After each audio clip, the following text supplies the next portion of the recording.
Assalamualaikum warahmatullahi wabarakatuh. Izin memperkenalkan diri, nama saya Kety Aulia Putri dengan nomor induk mahasiswa 11930500023. Di sini saya akan membuat tutorial cara menyusun surat kuasa dari pihak penggugat.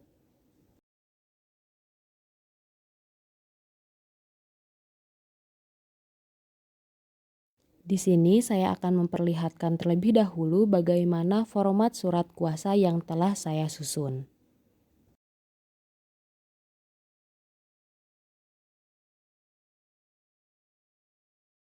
Di dalam surat kuasa ini terdapat beberapa bagian, yaitu diantaranya ada judul dari surat kuasa, lalu kalimat pembuka, identitas, lalu sifat dari kuasa, penutup, tanda tangan, dan yang lain sebagainya yang selanjutnya nanti akan saya jelaskan secara lebih rinci.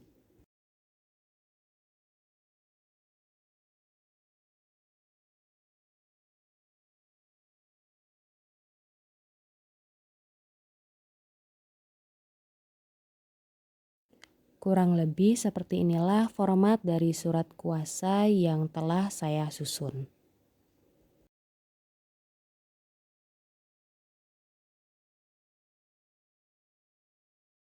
Saya akan memperlihatkan lebih jelas lagi terkait dengan format surat kuasa ini.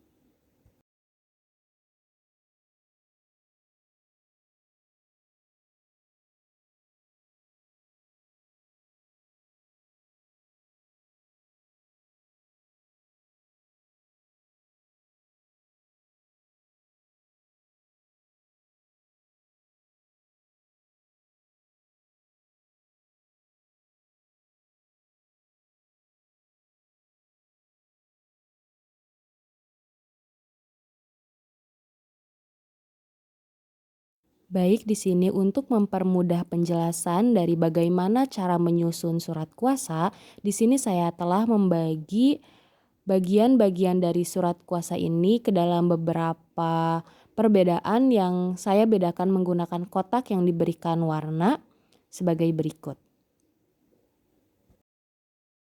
Yang pertama yaitu untuk judul dari surat kuasa pada umumnya mencantumkan kalimat surat kuasa. Namun dapat juga dengan menyertakan tujuan dari pembuatan surat kuasa tersebut, misalnya yaitu surat kuasa membebankan hak tanggungan.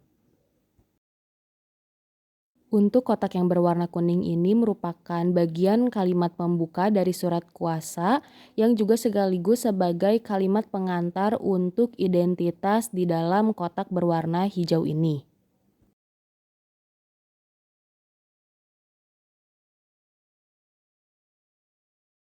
Lalu dalam bagian kotak identitas ini diantaranya dapat terdiri dari nama, nomor induk keluarga, tempat tanggal lahir, agama, pekerjaan, dan alamat tempat tinggal. Nama yang ditulis atau identitas yang ditulis dalam kotak ini untuk selanjutnya dalam surat kuasa ini disebut sebagai pemberi kuasa.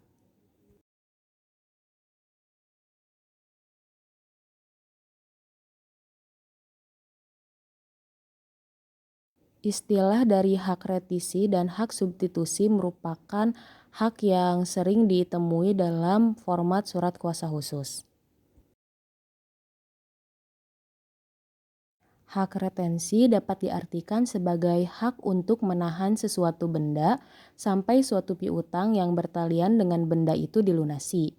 Hak retensi ini diatur dalam pasal 1792 sampai dengan 1819 Kitab Undang-Undang Hukum Perdata. Lalu, hak substitusi dapat diartikan sebagai kuasa pengganti. Dalam dunia advokat atau pengacara, hak substitusi ini digunakan seorang advokat atau pengacara untuk mengalihkan kuasa yang diberikan kliennya kepada kuasa lain dengan alasan pada saat itu tidak dapat hadir dalam melakukan pengurusan atau menghadiri persidangan di pengadilan.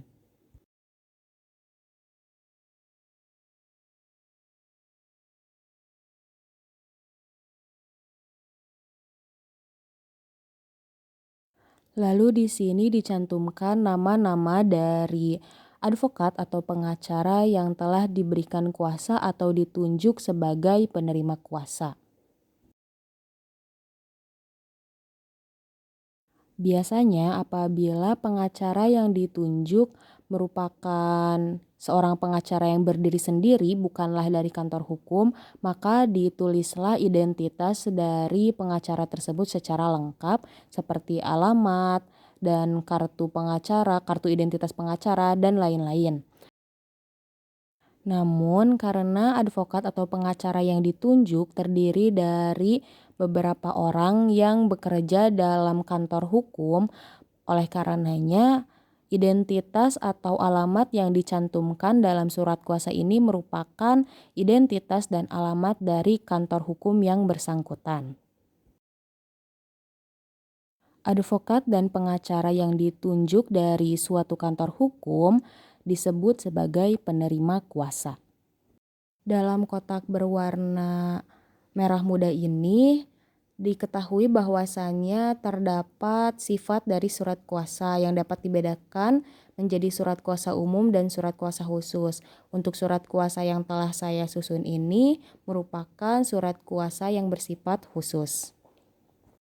Lalu untuk kotak yang berwarna hijau ini disebutkan perbuatan yang dikuasakan dari pemberi kuasa kepada penerima kuasa.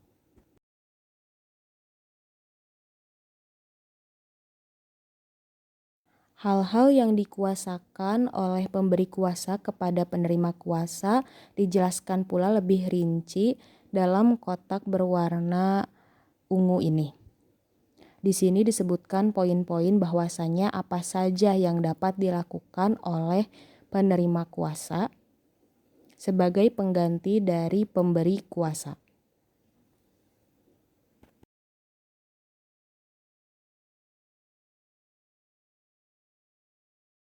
Lalu kotak ini merupakan bagian dari penutup surat kuasa yang telah saya susun. Dan untuk bagian terakhir yaitu terdapat tanda tangan dari penerima kuasa dan pemberi kuasa yang ditandatangani menggunakan materai.